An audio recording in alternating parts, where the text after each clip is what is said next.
Welcome, ladies and gentlemen, to the Film Club podcast, where every month we deep dive into a different aspect of cinema. Directors, actors, genres, franchise, it doesn't matter. We always have fun at the Film Club. And it's the month of February. We're starting a brand new month, a new theme. We're talking about romantic comedies this month.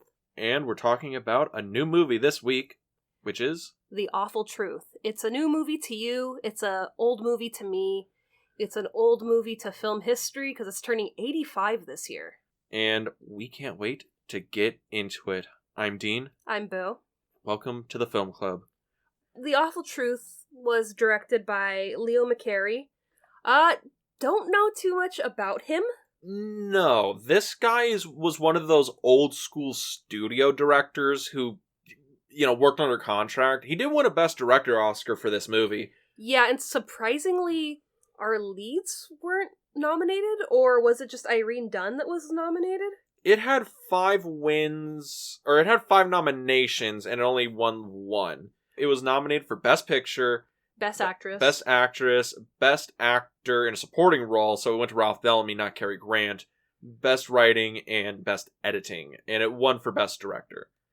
But again, this is like 1938 and whatnot, so this is the year Spencer Tracy won for Captain Courageous. You have Charles Boyer that's also nominated. Yeah, Stars Born came out this year, Lost Horizons came out this year, a lot of good movies came out this year. Yeah.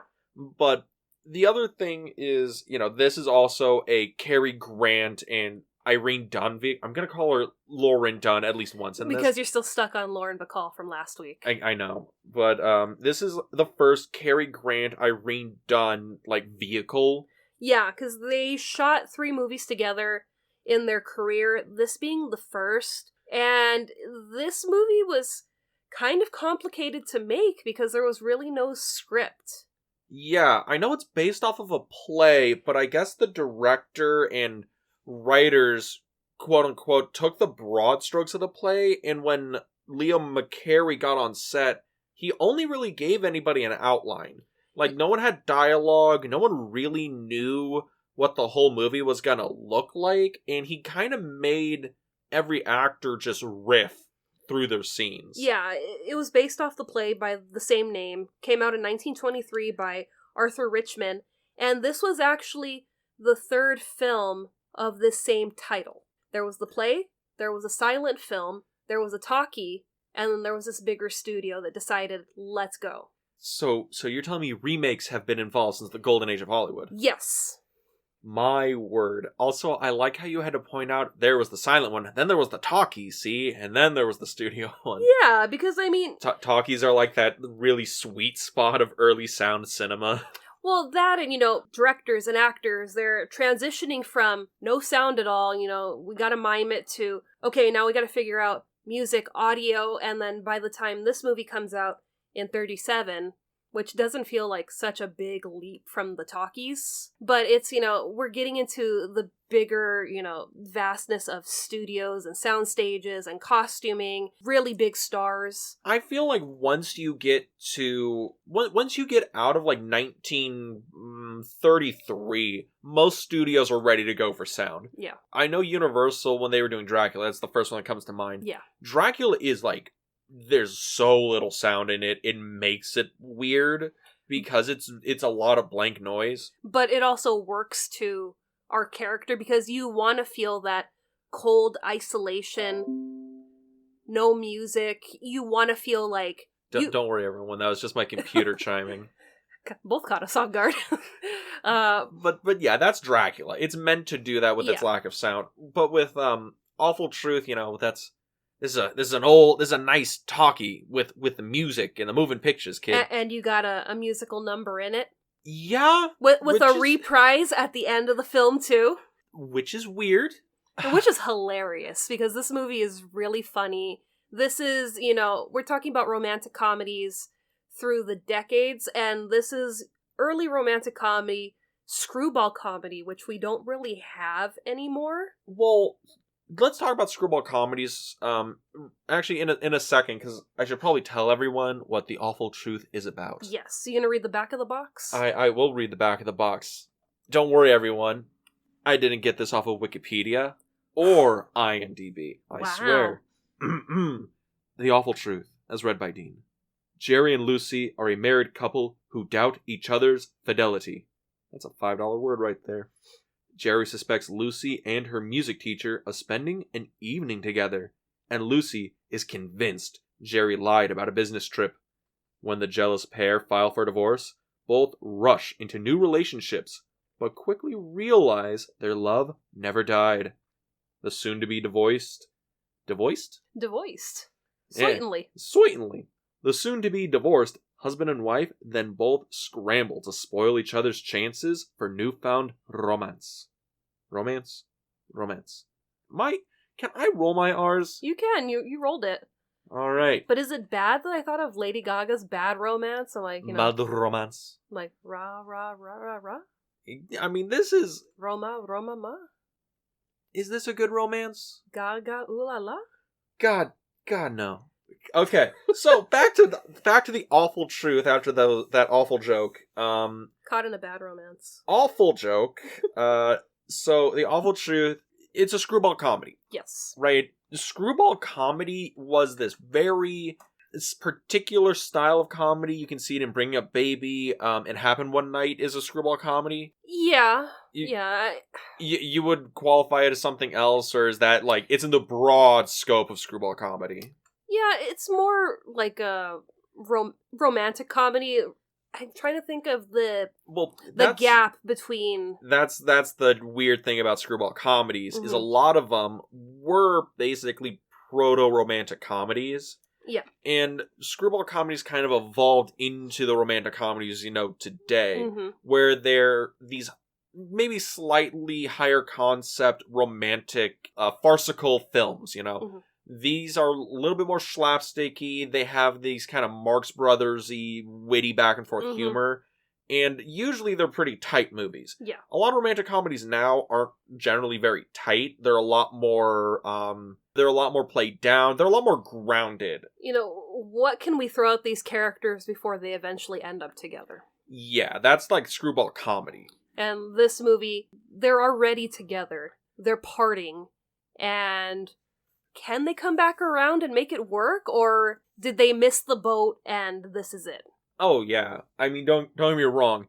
In the last 5 minutes of the movie, when Irene Dunn is giving Cary Grant the smoky eyes, you know what's gonna happen. You're just waiting for it to happen. You're really loving that sound effect, aren't you? Because you used that last week too. Well, because it worked in the context. Because again, Philip Marlowe in The Big Sleep was just. Laying it down. Anyway, yeah, in the last 5 minutes of this movie, they also had to get creative with the censorship because originally, I guess we could spoil the ending to an 85-year-old movie. I think so. I think we've evolved to that point. We can deal with that. So, for our characters to, finally admit that they want to remain in their marriage, they wanted to end the movie with Cary Grant getting back into bed with his wife and the two of them going to sleep. I thought that's what it was leading to. So, with the censorship for it being 1937, that was never going to happen. Because people know about the production code, right? I would think so. I mean, at least if you've seen, early cinema, early TV shows where the husband and the wife are in their own beds with a table in between the two of them to make things, okay, this is proper, we're not going to show you anything racy on TV.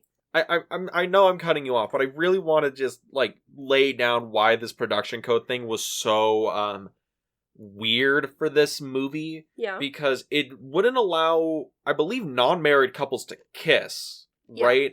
That was almost like a no-go. Yeah. You had to kind of lobby for that to happen. You couldn't show anyone in a intimately compromising position or setting. Yeah. So no sex jokes or anything like that.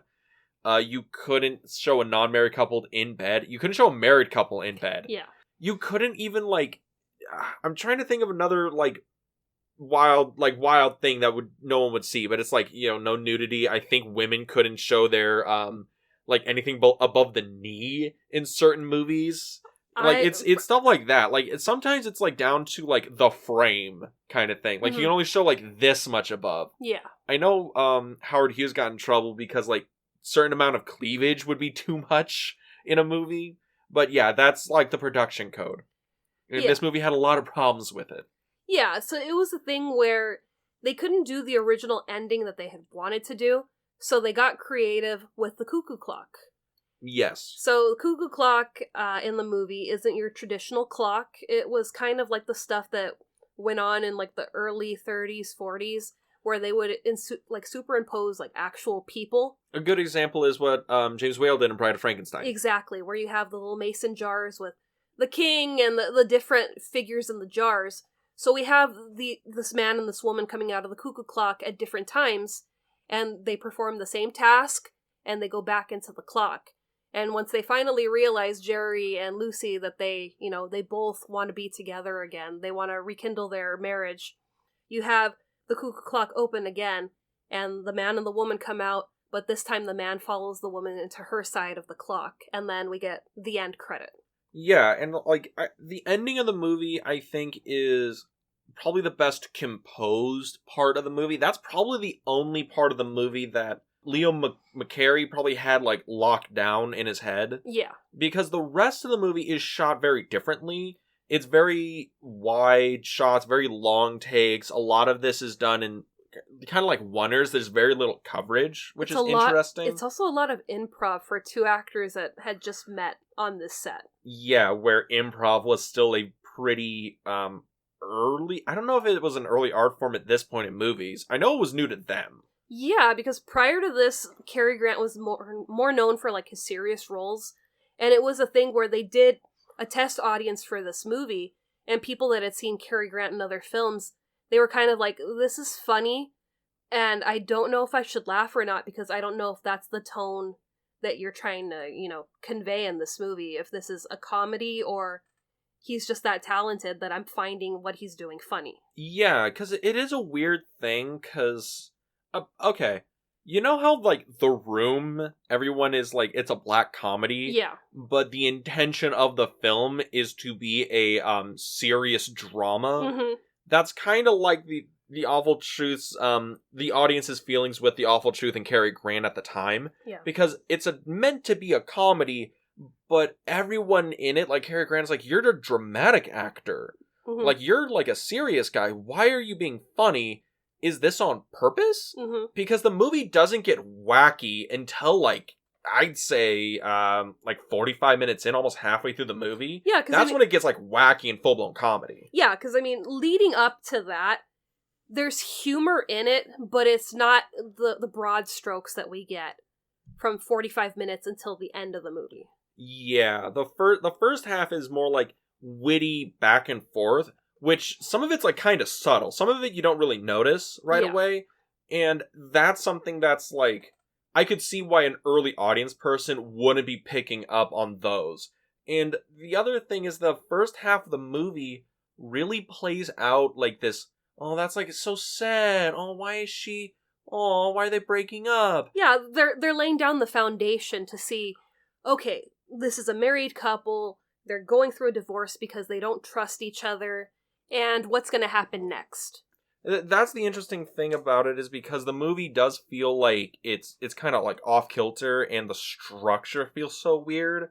Because it's really weird to talk about this movie, because it is like a oddly structured film. Because the first half, not only is it's, oh, they're broken up, they're not gonna end up together, be together, and but then it turns into Jerry, the Cary Grant character, accidentally ruining Irene Dunn's Lucy character's relationships for about an hour of the movie. And enjoying every second of it. Yeah, like it's a thing where you're not sure if he's passively doing this, like it's just an accident because he's a buffoon, or if he's actively doing this because he doesn't want her to, to move on. Yeah.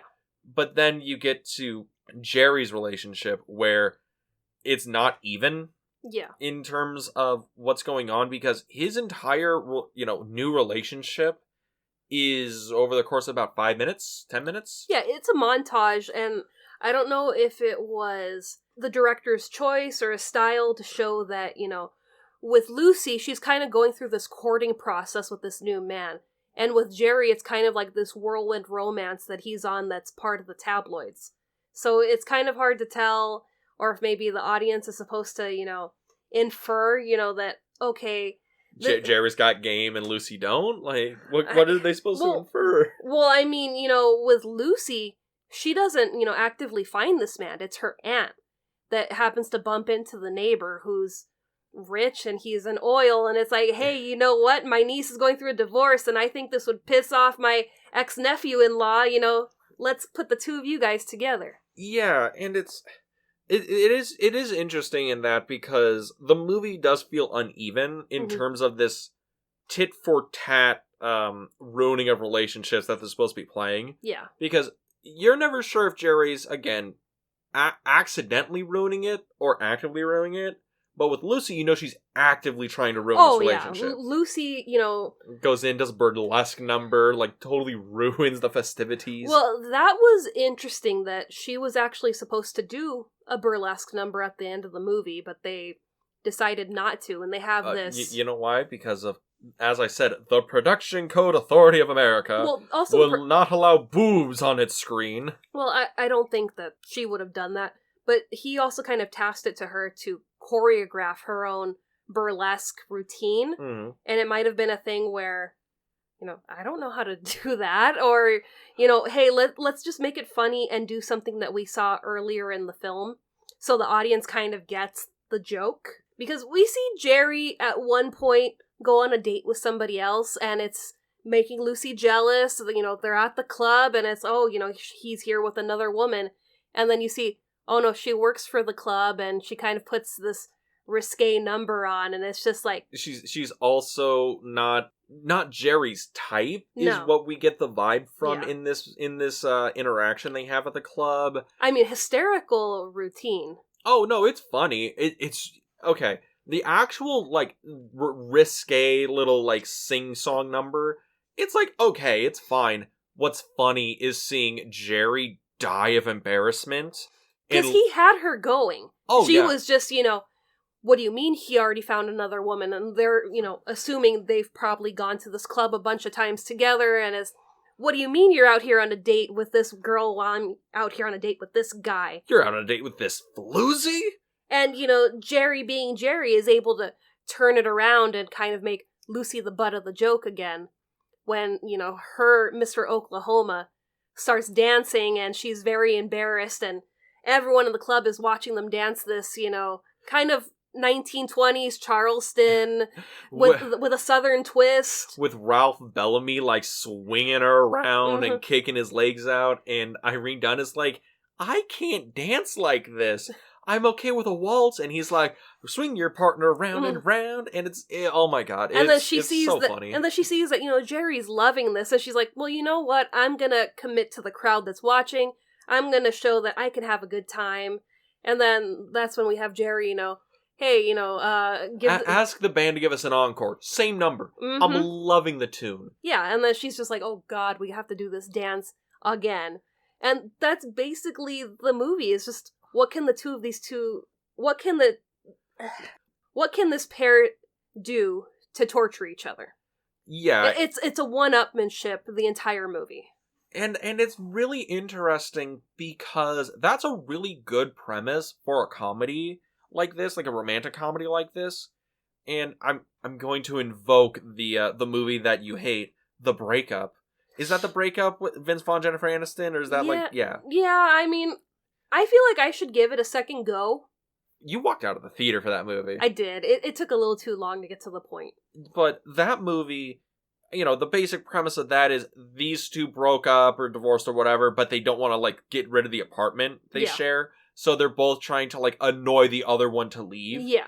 And then they end up, it's like, oh no, we love each other, yada yada. Yeah. This is kind of that same little premise, but it's not revolving around an apartment. It's the only reason they're interacting with each other anymore is because of the dog and because, they're tied up in business and all these other stuff. But it's almost that same little premise you've seen before, where the two people don't want the other one to move on because of pride, or they love each other, or all this other stuff, and then comedy ensues. So I think it's interesting that this movie from, 37, the premise still kind of works in a modern setting. Yeah. And the other thing, though, is, Vince Vaughn and Jennifer Aniston, they ain't Cary Grant and Irene Dunn. No. Because they do so well in this movie. And, again, they've worked 3 times together, this being the first, and with lack of script and kind of just go figure it out on your own, that's so daunting to do to actors.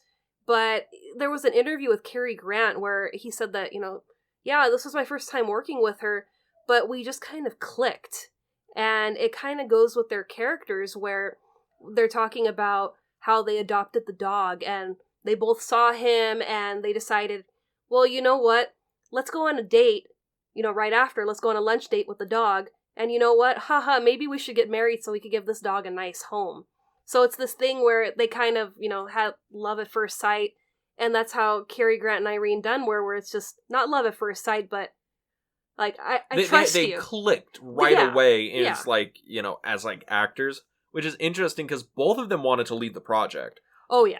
Both of them thought, oh my god, this director has no idea what he's doing. Mm-hmm. He's making us just figure it out on the day. We are making up some of our the most ridiculous cockamamie nonsense to get through some of these. It's going to cut together horribly. It's going to make both of us look like total fools. Mm-hmm. It's going to kill our career. And it was like one of the biggest hits of that year. Yeah, I mean, it was a moneymaker. And the other thing is, this became like the Cary Grant mold. He's this charming guy that can do slapsticky, witty dialogue. He's this guy who looks like a leading man, who looks like the hero of, these big blockbustery, Hollywood studio films, who can also play the absolute buffoon. Yeah. It's kind of like what they missed with, Colin Farrell, mm-hmm. right? Where they put him in Total Recall, but it's like, no, the guy's, funny. He's really good being, like a comedian. Like, him in Bruges is a fantastic performance from him. And I'm sorry I keep cutting you off. Go ahead. Thank you. But one more thing. Yes, this is very, very typical of you. Yeah, but go ahead. But going off on that was something that Peter Bogdanovich had said that, this was so new to the time where you didn't have a handsome romantic lead doing all these slapstick things. This was, more for a supporting character or a comedy troupe. This is a B-plot character. Yeah, and in this movie, this is something very brand new where, you have somebody that looks like Cary Grant that can be suave and, charming, but, he could also fall off his chair and, he's on the ground playing with the dog or he's doing whatever he can to torture his wife so that her relationship doesn't work. Riding on a motorcycle, the two of them, not riding bitch, but they're, basically riding on the handles of this motorcycle. Yeah, and it's really funny, because I think it is just funny because, you're talking about Cary Grant here, who, looks like the leading man, and I think people might be missing the fact that, he's funny and he looks good, but, what's so weird about that? The guy was basically the prototype of, the James Bond movie mold in North by Northwest. Mm-hmm. In North by Northwest, he's playing, dramatic lead in a Hitchcock movie, and he's still able to bring, charm, but he, again, like Humphrey Bogart, he had a lot of range, mm-hmm. and you really saw that, oh no, this guy is also just really good at being this improvisational comedian in these kind of movies, which at the time was so rare. Yeah. I can't think of many actors at this moment that could just kind of riff through a whole movie and get the other actors to break mid-take. Because the only time there's coverage in this movie is when somebody's about to start laughing. Yeah. And there's 2 moments where you can absolutely catch it. I think one of them is at the burlesque number where the barber character is almost about to break down and start laughing, but she just kind of leans forward, mm-hmm. and then it cuts away real quick. Yeah. Also, when Jerry barges into Lucy's performance, when she's singing, when she's singing at her music recital. Yeah, at her recital, and he's sitting in the chair, and he falls off the chair, and he's trying to put the table back together, and the table's just, falling into pieces, and she's singing, and she adds that little ha ha ha into the end of her song, and it's just, you can see that they're just trying, especially the guy that's playing the piano. He's just trying not to break. Yeah, and I mean, that goes with this character too, because he's the one that's alluded that he is the other man. Mm. And it's just no, she is my student, But if this pisses you off so much, I will lean into... the issue, he's far too European. Every European always seems like Mr. Steal Your Girl people, alright? Look out for them, those sneaky French. But the other... Can't help it. I know, right? But the other thing about the movie that I think works, so wonderfully is, it's this improvisational, comedy that's, structured kind of weird. There's not really a writer involved. I mean, there is a writer involved who, actually wrote the outline that everybody worked off of, and, McCree actually, read. But the thing about this movie that makes it a good movie is the fact it still has a theme and a message and an underlying story involved. And that underlying story is the truth and trust and respect is what you should base your relationship on. Yeah. Without trust, without respect, you can't have a good relationship. And that's the underlying theme of the whole movie. Mm-hmm. And I think that's why this movie works so well and why you care about the characters. Because there's a lot of improvisational comedies now that just fucking suck and don't work as movies. And then you don't care about the characters. It's just, it's like, okay, this is something that's going to make me laugh at the stupid things that happen, and then the movie's over. And this movie, it's like, no, you genuinely care about Jerry and Lucy and Mr. Smith. It's like you want them all to remain a family. Yeah, and the other thing is you see at the beginning of the movie, these two, they're doubting each other, but you know pretty for sure that they're not cheating on each other. Yeah. You know this is all just a misunderstanding, and I know that's a problem I think I've voiced before, where I hate movies where they could be solved with a phone call and an adult conversation. But this is a thing where, no, I understand that. If you suspected your significant other of, running around with a music teacher or saying they went to Florida but they just ran around with some floozy, that's something where you can't just explain that away without the other person just being focused on it forever. Yeah. And I think that's why the premise of the movie works, that's why the characters work so well, and that's why the ending works the way it does. But yes, it gets pretentious stamp of approval. Click. Which is very surprising. I wasn't sure how you're going to feel about this movie. I mean, it's in the Criterion Collection, so it's it already got 3 points on the pretentious stamp. Interesting. So as long as it hits Criterion, Dean's in. I mean, Armageddon's in Criterion, alright? I got the Criterion over there, so whenever you want to talk about the artistic integrity of Michael Bay, just let me know. So are you going to campaign for this movie to be brought into Criterion's library? This movie is in Criterion's library. Then why haven't we bought it? Don't worry about it, But back to the awful truth. Where did you want to go? Well, I think we have to talk about Mr. Smith. The star of the show. The star of the show. The man that stopped production for 6 weeks. It was more like 2 weeks. Because he was a diva and had to work on other projects. He also bit other actors. I mean, Brando did the same thing. Okay, so Mr. Smith, the doggy. Yes, Mr. Smith. He was in the Thin Man movies as Asta. Real name, Skippy. Strong name for a dog. Strong name for a dog. He is the link that keeps Jerry and Lucy together.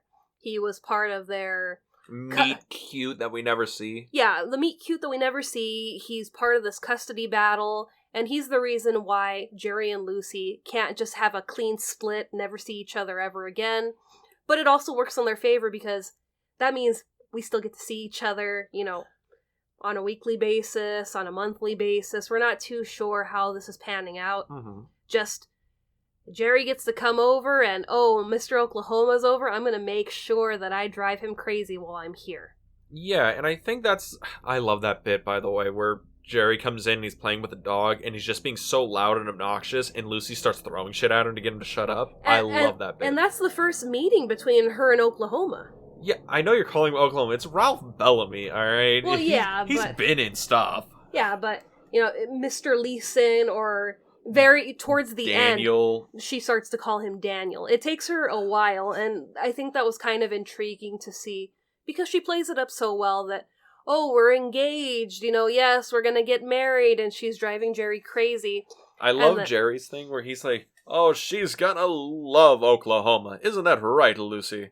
You just love wide open plains with no shopping, with no trains, no movie theaters, really no nothing, but you like those wide open spaces. And then Daniel goes, wait, there's more. We're moving to Oklahoma City. Oh, the pinnacle of Oklahoma.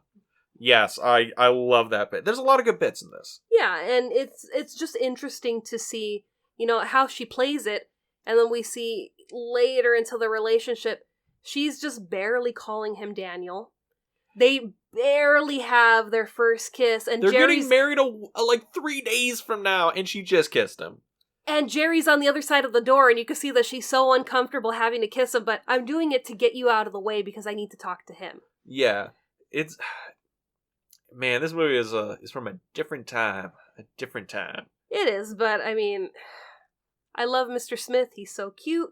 He did stop production for 2 weeks because he had to go film another movie, which is... Prima donnas, am I right? That and just so weird. That wouldn't happen in today's age where, this massive production that we have to get out by next summer, we gotta, go on a 2-week break because the dog has something else he has to do. They would just CGI in the dog. Do you think dogs in movies now are real? No, that's why all those movies have so much, high budgets in the effects department. All dogs in movies now are CGI. We're not going to start talking about the pigeons again, are we? Well, pigeons aren't real. I don't think if anybody knew that. Pigeons are all robots. They're not real. If you believe that, you're part of some cabal of crazy people. Like pigeons, please. No, birds are real, but pigeons aren't real. But anyway, back to the God, awful could you imagine truth. if I was that kind of jackass? It would be something else. I'd be running for the hills. I'd be worse than a flat earther. Okay, but what? Like, okay, is it worse to be a flat earther or the birds are fake person? All right, this is your awful truth. Is the Earth flat or the birds fake? You gotta lump them in the same category. They're just in one awful truth for you. Yes, not this awful truth. This awful truth is actually good. That awful truth of the Earth's a pancake and those flying robots. Nah, yeah, that doesn't work. Oh, lordy. But yeah, so the awful truth. You got anything else on it before we want to hit out on this one? Well, I mean, again, bringing it back to Mr. Smith. He's such a cute dog. I mean, I love seeing how he's not just, this commodity that they're trying to fight over. It's, it's basically their child. And I mean, showing, how cute he is with he plays hide and seek. And it's just, these games that they have with him, this history that they have with him. I think he's my favorite scene in the movie when the music teacher's in the back room, Jerry's in the apartment, and they're trying to hide the hat from Jerry. Yes, that is a very good bit. And, she's acting funny because she's trying to hide the hat. Mr. Smith is, I'm using this hat as a toy, and I'm an animal, so I'm not going to break my focus on this hat. And then we get that great scene where she hides the hat behind the mirror, and Mr. Smith's peeking from hide and seek, and then you see him going after the hat, and then he's sitting behind the mirror. And I'm just like, it's one of those moments that you tie it into reality with pets, and you're like, how did you get in there or behind there? And why are you breaking my things? I mean, that just goes when you have your pet ferret, they just kind of ruin everything. I guess, but, that scene leads up into Jerry having to hide from Daniel. So he goes into the back room, and you have Daniel and his mother show up. And then Jerry and the music teacher start, basically... we have not set up this gag at all. Well, no, it's this scene where it sounds like, basically a WWE match. Things are breaking. And Lucy's just trying to keep on pushing through. She just keeps talking louder, and the mom's kind of like, that's weird, but I'm engaged with your conversation, and, let's keep talking. And Daniel's one like, I think something's going on back there. And then you see the two men run out of her bedroom. And he's just like... Well, I never, ma'am. He's like, a boy's best friend is his mother. And it's just like, oh my god, we got a Psycho reference before Psycho. Yeah, I want to imagine that Hitchcock was referencing An Awful Truth when he made that movie. Him and his wife were just watching it one night, and he's like, I could build something off of this. That's a good line. It's a good line. But, I love just seeing these little things, these little hiccups that cause, a rift into them reuniting. And it ends up, that final night before their divorce is going to be finalized.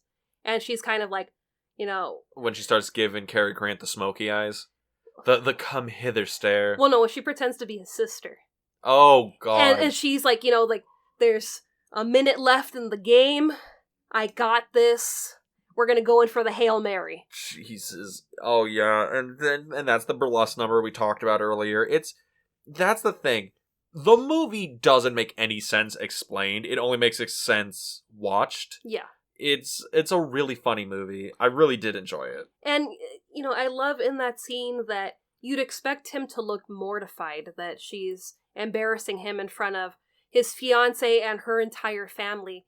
And he's sitting in there and he's loving it. No, Cary Grant is loving. Cary Grant cannot keep a straight face during this scene. Mm-hmm. Jerry is mortified. Cary Grant is dying. And he's just like, this is so great. And it kind of just goes to show how funny these two actors are. Because they just put it all out there.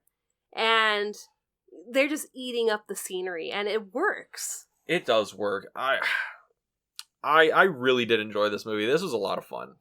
Yeah, I mean, I've loved this movie for a very long time. It's not one that I see too many people talking about. I think it's kind of one of those lost films at like Cary Grant's catalog because he's been in so many great films. It seems like it's one of those. Well, one, it's from the 1930s. Yeah. Not many people are going back to watch screwball comedies of the 1930s unless it's like a homework kind of movie. Yeah. But this movie's actually a really good movie. This movie is a lot of fun. I like I said, the story's there, the themes are there. It's a well-made movie. Yeah. It's just structured kind of funky, which is why we've been talking about isolated scenes in no context, because that's like the only way you can talk about this movie. Yeah, I mean, it's kind of weird the way that it was made, but I mean, Cary Grant and Irene Dunne, really, really are the glue that kept this movie afloat. Because I think if it had been two other actors, it might have just been one of those movies where it didn't work, but nice try. But I think these two together, they were just able to create magic, and that's why this movie, I mean, it's on Criterion, so people are still watching it. Some people still have interest in it. And yeah, I'm glad you liked it. Interesting fact about this movie before we go. The Boo final fact. Yes. The Boo trivia corner. Yes. In 2012 in Vanity Fair, this movie was ranked as one of the 25 most fashionable films ever made in Hollywood. Ooh, most fashionable films ever made. Yes. How fashionable. Exactly. And I mean, you look at the way that Lucy's dressed in the movie, and I mean, she's in these beautiful coats. The dumbest of hats. Hats, yeah. I've never understood women's hats in fashion history. Because some of them, like, oh, that's like a nice, like, hat, but she's wearing, like, almost like a mohawk looking cap thing. It would be a fascinator. A what? A fascinator.